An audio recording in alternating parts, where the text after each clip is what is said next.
Cinema ఇండస్ట్రీలో ఇప్పుడు ఎక్కడ చూసినా ఒకటే వార్త వినిపిస్తుంది. Kollywood star hero Dhanush, Sita Ramam beauty Mrunal Thakur త్వరలోనే పెళ్లి పీటలెక్కబోతున్నారా? అవును, గత కొన్ని రోజులుగా సోషల్ మీడియాలో ఈ వార్త తెగ వైరల్ అవుతుంది. అసలు వీరిద్దరి మధ్య ఏం జరుగుతుంది? ఆ ఫిబ్రవరి 14th ముహూర్తం కథ ఏంటి? ఈ వీడియోలో పూర్తిగా వివరాలు తెలుసుకుందాం. ధనుష్ ఈ పేరుకు పరిచయం అక్కర్లేదు. నటుడిగా, దర్శకుడిగా, నిర్మాతగా తనకంటూ ప్రత్యేక గుర్తింపు తెచ్చుకున్న ధనుష్ సార్, కుబేర వంటి సినిమాలతో తెలుగులోనూ సూపర్ ఫ్యాన్ బేస్ సంపాదించుకున్నాడు. అయితే వ్యక్తిగత జీవితంలో ఐశ్వర్యతో విడిపోయిన తర్వాత ధనుష్ ఒంటరిగానే ఉంటున్నారు. కానీ ఇటీవల జరిగిన మృణాల్ ఠాకూర్ బర్త్డే పార్టీలో ధనుష్ స్పెషల్ ఎంట్రీ ఇవ్వడం అందరినీ ఆశ్చర్యపరిచింది.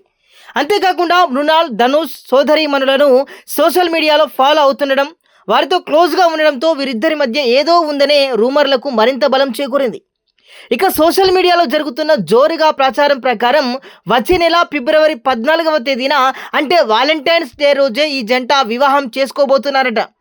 నెటిజన్లు ఇప్పటికే ధనుష్, మృణాల్ జంట చూడముచ్చటగా ఉంటుందని కామెంట్లు కూడా చేస్తున్నారు. అయితే ఇందులో నిజమెంత? ఇది కేవలం సినిమా ప్రమోషనా, లేక నిజంగా వీరిద్దరు ప్రేమలో ఉన్నారా అన్నది తెలియాలంటే ధనుష్ లేదా మృణాల్ అధికారికంగా స్పందించాల్సి ఉంది. ప్రస్తుతం ధనుష్ తన వరుస సినిమాలతో బిజీగా ఉన్నారు. మరి ఈ క్రేజ్ రూమర్స్పై ఈ స్టార్ కపుల్ ఎలా స్పందిస్తారో వేచి చూడాల్సిందే. ఈ వార్త విన్నా మీకేమనిపిస్తుంది? మరి ధనుష్, మృణాల్ జంట ఎలా ఉంటుంది? కింద కామెంట్ సెక్షన్లో తెలియజేయండి. మరిన్ని అప్డేట్స్ కోసం మన ఛానల్ని సబ్స్క్రైబ్ చేసుకోండి.